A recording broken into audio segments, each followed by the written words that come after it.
العلم هو النور الهادي والمفتاح لكل الخير من يرد الله به خيرا. بسم الله الرحمن الرحيم نحمده ونصلي على رسوله الكريم أما بعد.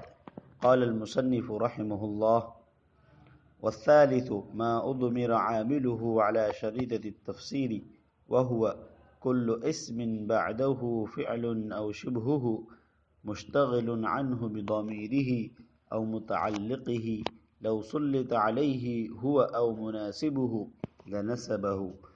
مثل زيدا ضربته وزيدا مررت به وزيدا ضربت غلامه وزيدا حبست عليه، ينسب بفعل مضمر يفسره ما بعده، أي ضربت وجاوزت وأهنت ولابست. اور تیسری جگہ ان چار جگہوں میں سے جہاں مفعول بہ کے فعل کو حذف کرنا واجب ہے، ما اضمر عاملہ علی شرط التفسیر ہے. ما اضمر عاملہ علی شرط التفسیر وہ مفعول بہ جس کے عامل کو چھپا دیا گیا ہو تفسیر کی شرط پر. یہ ما اضمر عاملہ علی شرط التفسیر کا ترجمہ ہے. وہ مفعول بہ جس کے عامل کو حذف کر دیا گیا ہو تفسیر کی شرط پر. اور ما اضمر عاملہ اس کی تعریف کیا ہے؟ مصنف اس کے آگے تعریف بیان کرتے ہیں. وہ ہوا اور وہ ما اضمر عاملہ علی شرط تفسیر وہ اسم ہیں جس کے بعد کوئی فعل یا شبہ فعل ہو، جو فعل یا شبہ فعل اس اسم میں عمل کرنے سے اعراض کر رہا ہو، اس کی ضمیر یا اس سے تعلق رکھنے والی چیز میں عمل کرنے کی وجہ سے. مشتغل عنہ بضمیرہ او متعلقہ، وہ فعل یا شبہ فعل اس اسم میں عمل کرنے سے اعراض کر رہا ہو، اس کی ضمیر یا اس سے تعلق رکھنے والی چیز میں عمل کرنے کی وجہ سے. اس طور پر کہ اگر اس اسم پر خود اس فعل کو یا اس کی مناسبت رکھنے والے کسی فعل کو مسلط کیا جائے، اس پر داخل کیا جائے، تو وہ فعل یا اس کا مناسب اس کو مفعول بہ بنا کر نصب دے. جیسے زیدن ضربتہ میں نے زید کو مارا، زیدن مررت بہ میں زید کے پاس سے گزرا، اور زیدن ضربت غلامہ میں نے زید کے غلام کو مارا، اور زیدن حبست علیہ میں زید پر روکا گیا. نسب دیا جائے گا زید کو مذکورہ مثالوں میں. ينسب بفعل مضمر، زید کو نسب دیا جائے گا مذکورہ مثالوں میں ایسے فعل مقدر کے ذریعے، بفعل مضمر ایسے فعل مقدر کے ذریعے جس کی تفسیر اس کے بعد والا فعل کر رہا ہو، یعنی ضربت، جاوزت، اہنت، لابست وغیرہ. طلبہ عزیز، مفعول بہ کے بحث کے شروع میں صاحب کتاب نے یہ فرمایا تھا ووجوباً فی 4 مواضع، یعنی مفعول بہ کے فعل کو 4 جگہوں پر حذف کرنا واجب ہے. ان 4 جگہوں میں سے 2 جگہوں کا بیان گزر چکا ہے، یعنی ایک سماعی اور دوسرا منادا، اس کا ذکر ہو چکا. اب یہاں سے تیسری جگہ کے بارے میں بیان کر رہے ہیں، یا تیسرے مقام کو بیان کر رہے ہیں، ما اضمر عاملہ کو، یعنی مفعول بہ کے فعل کو اس شرط پر حذف کیا گیا ہو کہ آگے اس کی تفسیر آ رہی ہو. تو بہرحال تیسری جگہ ان جگہوں میں سے جہاں مفعول بہ کے فعل کو حذف کرنا واجب ہے، ما اضمر عاملہ علی شرط تفسیر ہے. ما اضمر میں ما سے مراد مفعول بہ ہے، اور تفسیر کا الف لام جو ہے یہ مضاف الیہ یعنی عامل کے بدلے میں ہے. مطلب یہ ہے کہ وہ مفعول بھی جس کے عامل کو حذف کر دیا گیا ہو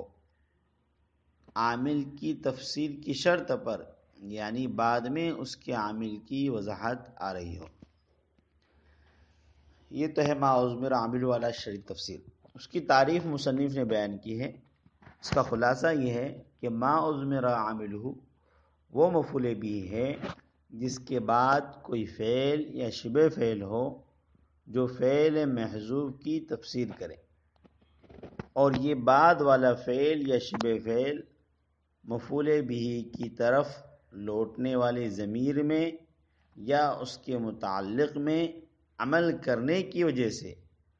مفعول بھی میں عمل کرنے سے اعراض کر رہا ہو، اس طریقے پر کہ اگر اس فعل یا شبہ فعل کو یا اس کے مناسب مترادف لازم کو اس مفعول بھی پر داخل کیا جائے تو وہ اس کو مفعول بھی بنا کر نصب دے۔ جیسے زیدن ضربتہ، یہ ایک مثال ہے ما اضمر عامل علی شرط تفسیر کی مثالوں میں سے۔ یہ اس فعل کی مثال ہے جو اسم کی ضمیر میں عمل کرنے کی وجہ سے اسم میں عمل کرنے سے اعراض کر رہا ہے، اور ضربتو ایسا فعل ہے کہ اگر خود اس کو زید پر داخل کیا جائے تو اس کو مفعول بھی بنا کر نصب دے گا، کیونکہ اس میں ما اضمر کی ساری شرطیں موجود ہیں۔ چنانچہ اس مثال میں زید مفعول بھی، اس کے بعد ایک فعل ہے ضربتہ، اور وہ فعل زید اسم میں عمل کرنے سے اعراض کر رہا ہے، یعنی اس پر عمل نہیں کر رہا۔ کیونکہ وہ ضربتہ میں جو مفعول کی ضمیر ہے جس کا مرجع زید ہے اس میں عمل کر رہا ہے، اور یہ ایسی حالت ہے کہ اگر آپ ضربتہ میں ہو ضمیر کو مفعول کو ہٹا کر ضربتہ کو زید پر داخل کیا جائے تو یہ زید کو نصب دے گا، ضربت زیدن ہو جائے گا۔ لہذا اس مثال کی اصل یہ ہوئی ضربت زیدن ضربتہ، اصل میں کیا تھا؟ ضربت زیدن ضربتہ۔ تو بعد میں آنے والا ضربتو یہ پہلے ضربتو کی تفسیر کر رہا ہے، اس لیے پہلے والے ضربتو کو حذف کرنا واجب ہو گیا، ورنہ مفسر اور مفسر دونوں کا اجتماع لازم آئے گا جو صحیح نہیں ہے۔ آگے مصنف نے دوسری مثال دی ہے وزیدن مررت بھی۔ یہ اس فعل کی مثال ہے جو اسم کی ضمیر بھی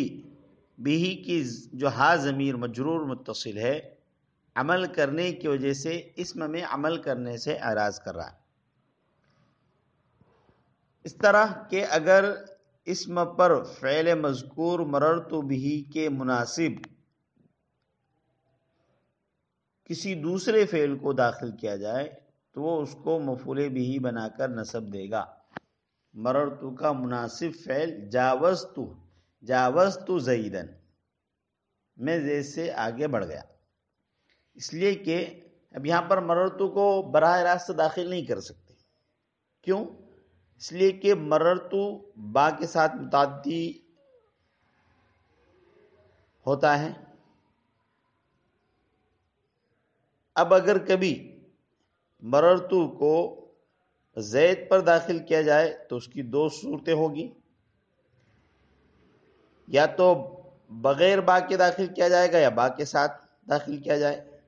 یعنی اس طرح کہا جائے مررت بزید، یعنی با کے ساتھ داخل کیا تو زید یہ اسم بجائے نصب کے با کا مجرور ہو جائے گا، اور اگر بغیر با کے اسم پر داخل کیا جائے زید اسم پر بغیر با کے مررتو کو داخل کیا جائے تو بغیر با کے فعل مررتو یہ لازم ہے جو مفعول کو نہیں چاہتا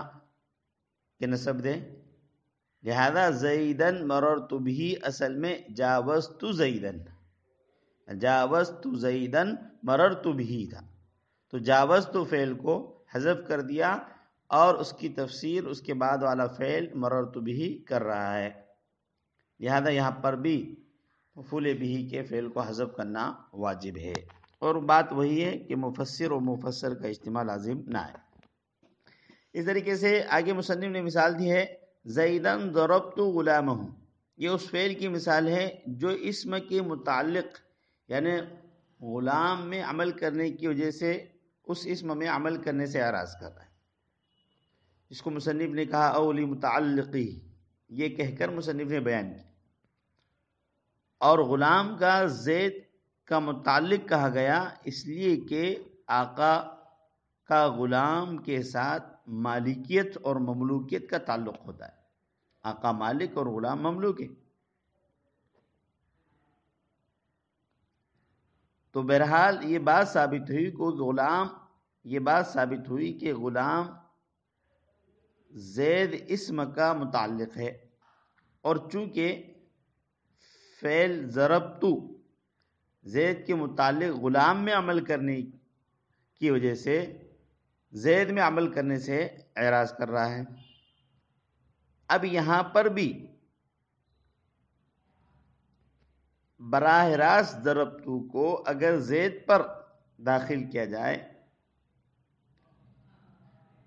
تو اس صورت میں کسب لازم آئے گا،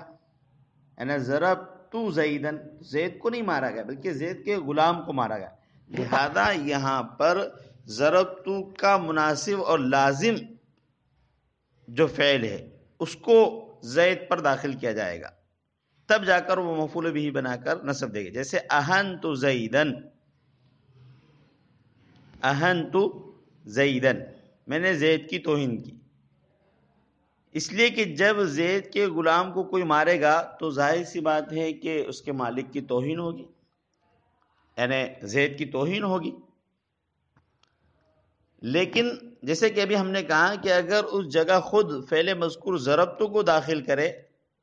زید پر تو وہ نصب تو دے گا مفعول بنا کر ضربتو زیدن، لیکن یہ اس میں کسب لازم آئے گا، اس لیے کہ اصل مضروب زید نہیں بلکہ اس کا غلام مضروب ہے، لہذا اس کے مناسب لازم کو اس اسم پر داخل کیا جائے گا، اور اس کا لازم اہنتو ہے۔ ظاہر سی بات ہے آپ کے غلام کو کوئی مارے گا تو گویا کہ آپ کی توہین کی، تو زیدن ضربت غلامہ اصل میں اہنت زیدن ضربت غلامہ تھا، تو اہنت فعل کو حذف کر دیا گیا، اور بعد میں آنے والا فعل یعنی ضربت اس کی تفسیر کر رہا ہے، لہذا یہاں پر بھی حذف واجب۔ اس طریقے سے ایک مصنف نے مثال دی ہے وزیدن حبست علیہ، یہ اس فعل کی مثال ہے جو اسم کی ضمیر مجرور میں عمل کرنے کی وجہ سے